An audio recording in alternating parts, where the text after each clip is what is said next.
है,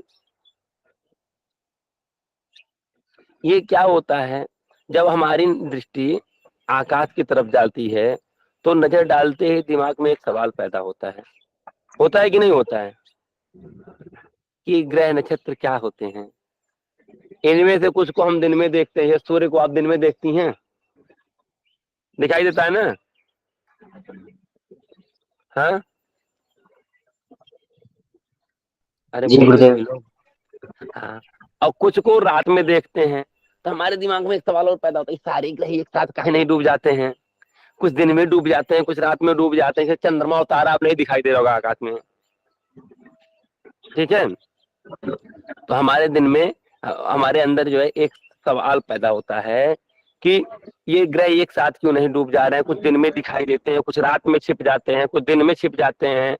अच्छा, सूरज प्रतिदिन पूरब से ही निकलता है, ये सब सवाल हमारे दिन में दिमाग में आते हैं ना, कि सूरज काहे पूरब से ही निकलता है, उत्तर काहे नहीं जाता है, ठीक है? इन्हीं सवालों के वजह से आदमी ने आकाश के ग्रह तारों को देखना, परखना, समझना शुरू किया। धीरे धीरे ग्रहों नक्षत्रों की चाल भी आदमी को समझ में आने लगी, ठीक है? ये आज नहीं किया गया, कि बांस के पोपी से किया गया था। वाल्मीकि विज्ञान विशारद, आदि आदि ऋषि जो हुए थे, वाल्मीकि, पराशर आदि जो है, भृगु, ये सब देख करके लिख के गए हैं। आज की साइंस करोड़ों रुपया खर्च की, अरबों रुपया खर्च की, लेकिन एमएम में तो बहुत बड़ी चीज हो गई, तिल मात्र भी दूरी नहीं निकाल पाया, कि निकाल पाया अंतर? निकला कोई अंतर? नहीं निकला ना? नहीं नहीं गुरुदेव।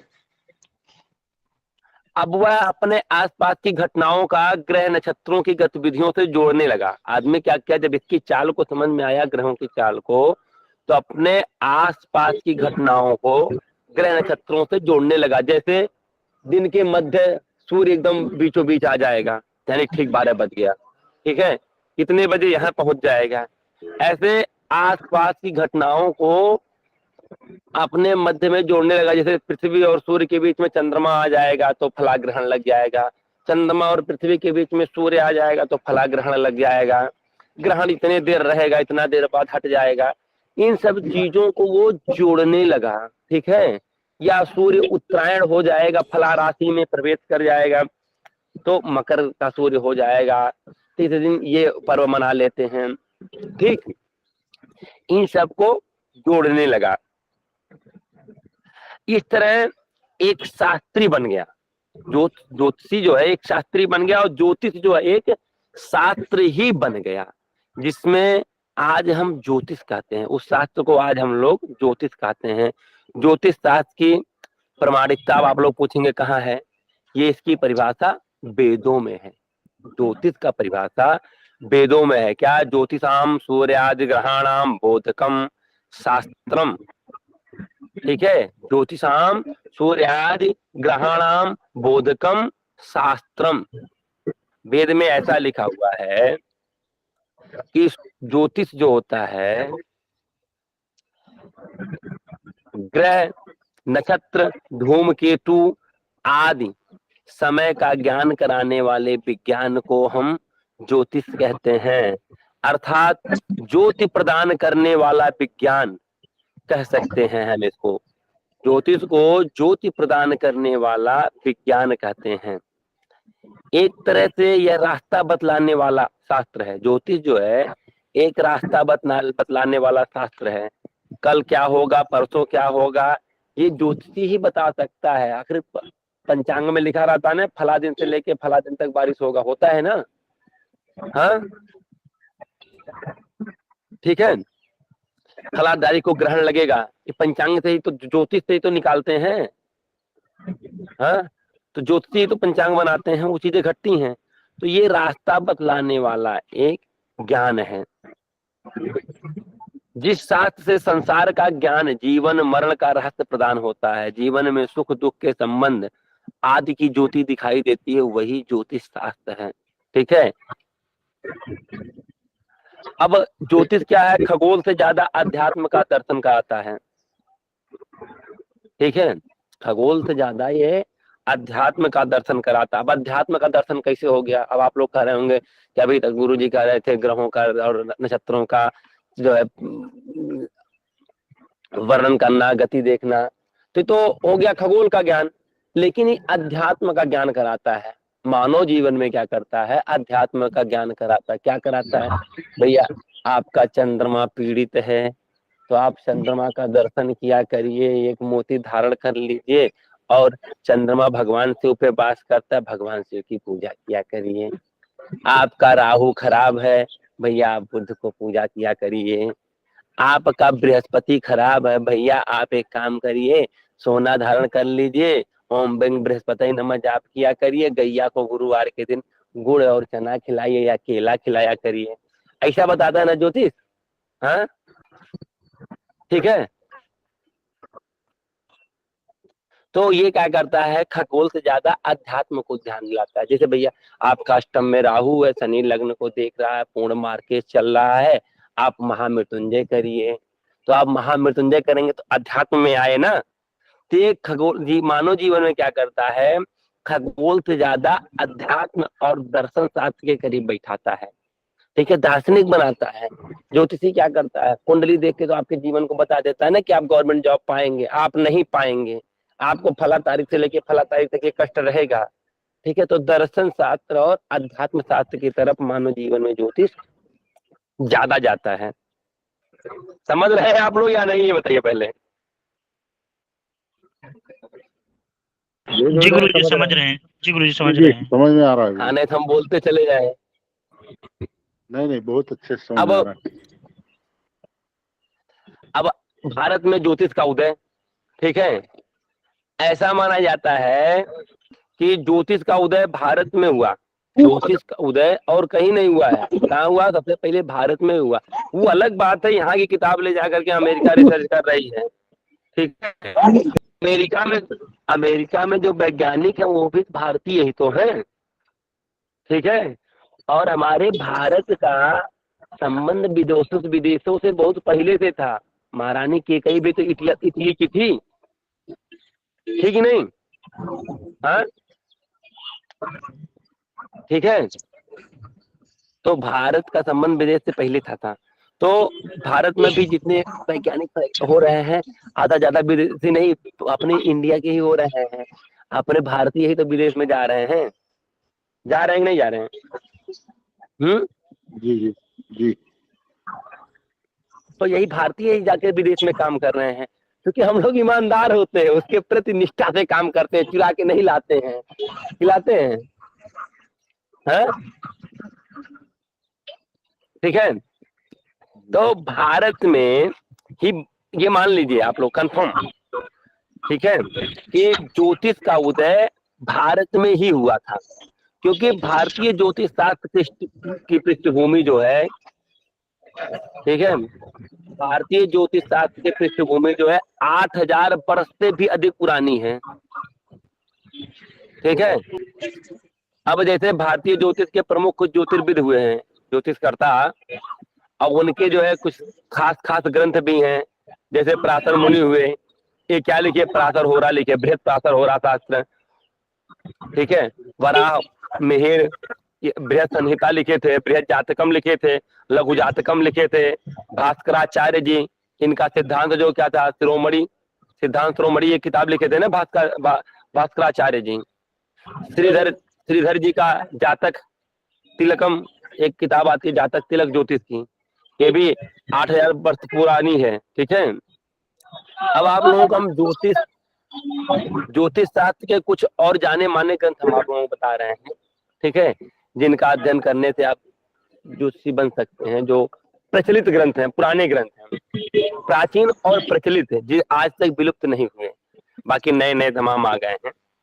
सूर्य सिद्धांत, लघु पराशरी, थल दीपिका, जातक परिजात, मान सागरी, भाव प्रकाश, भाव कुतूहल, भावार्थ, रत्नकारक, मोट चिंतामणि, बृहद ज्योतिष सार।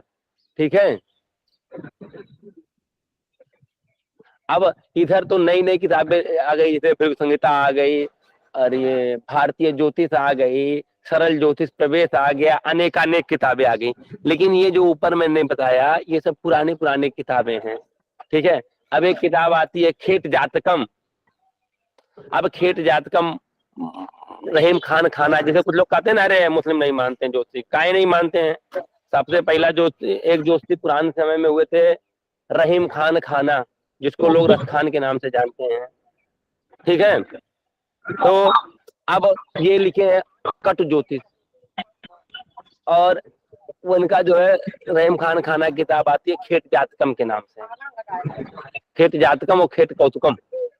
तो अब रही सवाल खेत जातकम खेत कौतुकम का हम अध्ययन काहे करने जाएं, जब हमारे पास लघु पराशरी, बृहद ज्योतिषाय, बृहद चिंतामणि, बृहद घोड़ा चक्र, ये तमाम तमाम किताबें हैं हमारे हिंदू धर्म के भी ज्योतिषी एक से एक हैं, तो हम काहे ऐसा करने जाएं, ठीक है। वो तो ऐसे लिखे हैं कि तदा ज्योतिषी क्या लिखेगा, पढ़ेगा हुआ बालक वास्ता ही करेगा, ठीक है। तो हमारे पास जब ऐसे ऐसे किताबें हैं तो हम खेत जातकम का काहे अध्ययन करने जाए। लेकिन ऐसा मतलब अगर कोई मुस्लिम आपसे बहस कर रहा है तो आप ही बता सकते हैं कि भैया रहीम खान खाना जी, रस खान जी ही एक ज्योतिष किताब लिख के गए हैं, जो ज्योतिषी करते थे। यदा भाग्य मालिक भले घर पड़े तो दौलत कमा के खजाना भरे, सब रहीम खान लोग हैं, ठीक है। अकुट अकाट ज्योतिष लिखे हैं, ठीक है।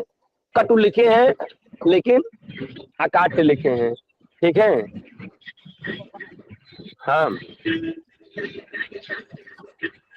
अच्छा। अब ज्योतिष की अवधारणा कहाँ टिकी हुई है, कोई बता पाएगा?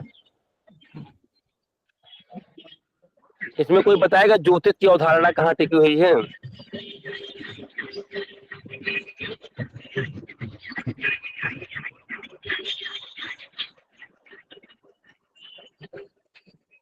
भैया कोई लोग बताएंगे ज्योतिष की अवधारणा कहाँ टिकी हुई है?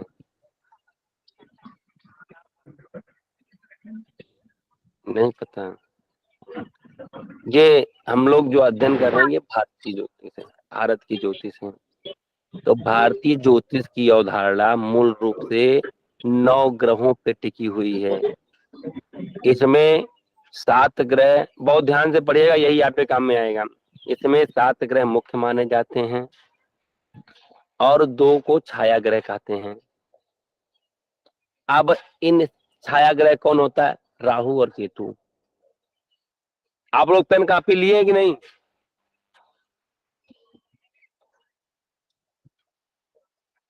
जी गुरुदेव लिए। चलिए लिखिए।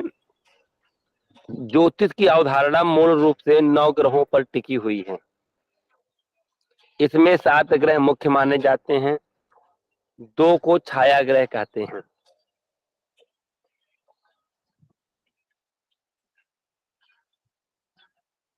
हो गया?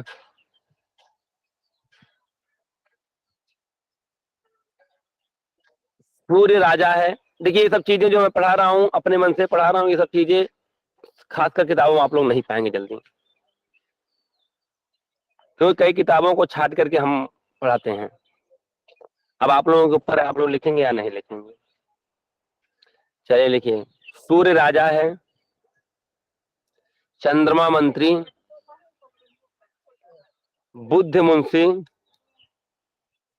बृहस्पति गुरु, शुक्र पुरोहित, शनि राजपुत्र और छायाग्रह राहु केतु चंडाल। राहु चंडाल, केतु अछूत। ये 9 ग्रहों की पहचान हो गई।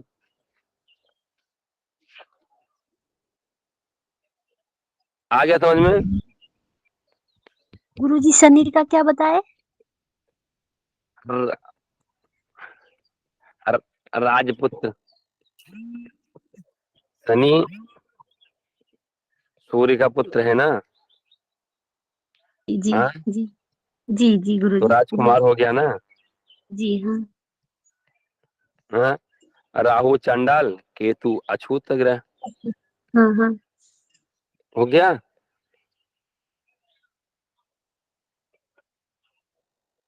हम्म।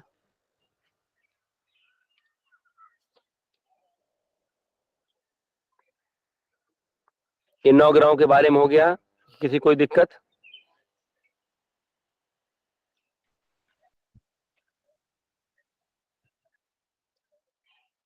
किसी को यहाँ तक कोई दिक्कत समझने में? बोलिए।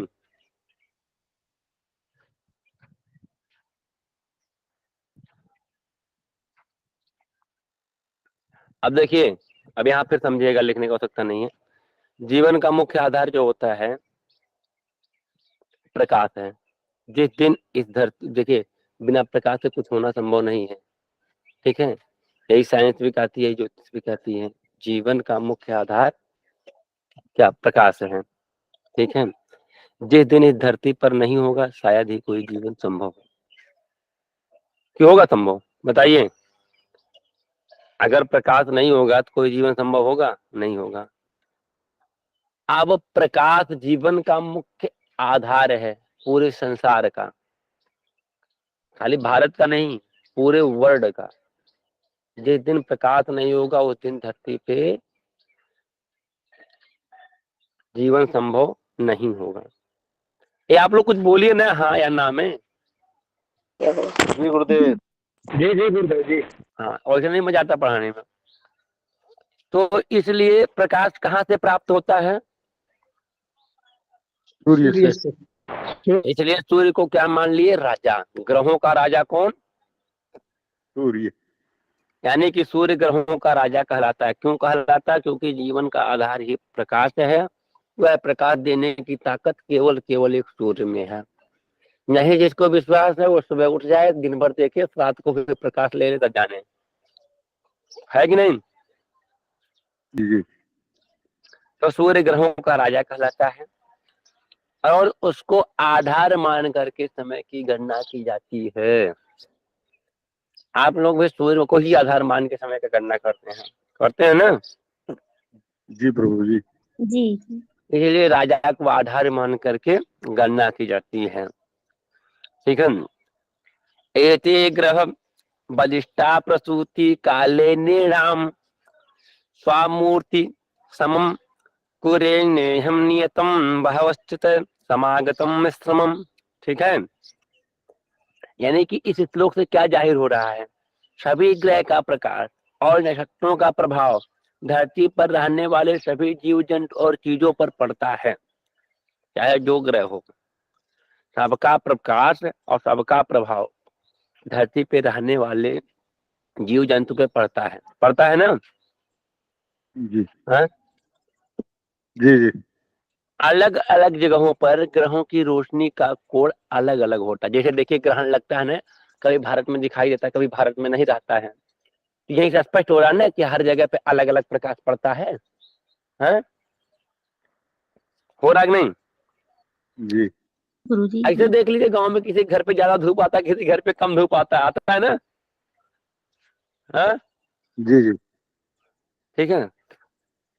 तो अलग अलग होता है, तो रोशनी के कोण अलग अलग होने की वजह से प्रकाश की तीव्रता में फर्क आ जाती है। समय के साथ इसका असर भी बदल जाता है। जैसे दोपहर का धूप नहीं बर्दाश्त होता है, शाम का हो जाता है, सुबह का हो जाता है ना? जी। ठीक है। जिस माहौल में जीव रहता है उसी के अनुरूप उससे संबंधित तत्व, चाहे भारी हो चाहे हल्के हो, पैसा उसको जो है मिलती रहती है, ठीक है। जैसे किसी स्थान पर विशेष पैदा होने वाला मनुष्य उस स्थान पर पड़ने वाली ग्रह की और किरणों की जो रश्मियों की विशेषताएं होती हैं, ठीक है, उसी से व्यक्ति की अपेक्षा का अलग स्वभाव हो जाता है, ठीक है। और आकार प्रकार भी उसी अनुसार हो जाता है। इस तरह से मेरे कहने का मतलब ये है, इतना समझाने का मतलब ये नहीं है कि हम आप लोगों को लेक्चर दे रहे हैं। मेरे कहने का मतलब ये है कि ज्योतिष कोई जादू टोना या चमत्कार नहीं है, बल्कि विज्ञान की ही एक शाखा है। जैसे मोटे तौर पर विज्ञान के अध्ययन दो भागों में बांटे गए हैं, एक भौतिक विज्ञान, एक व्यवहारिक विज्ञान, ठीक है। वैसे ज्योतिष भी एक व्यवहारिक ज्योतिष होती है, एक भौतिक ज्योतिष होती है, गणितीय ज्योतिष होती है ना। कक्षा का समय दूसरी कक्षा का हो गया है। अच्छा अच्छा गुरुदेव, 9:30 बजे तक पढ़ाना था क्या? ध्यान नहीं दे सकते। क्षमा चाहते हैं भाई, ज्यादा नहीं 10 बजे। 10 बजे। अरे भैया तो 3 मिनट बचा है। वही कह रहे हैं। अब मैं गाड़ी चला रहा हूँ ना। चलिए भैया, सभी को राधे राधे। आप लोग कोई प्रश्न हो खट खट खट कर बोलिए 3 मिनट के अंदर, या किसी को कुछ ना समझ में आया बोलें।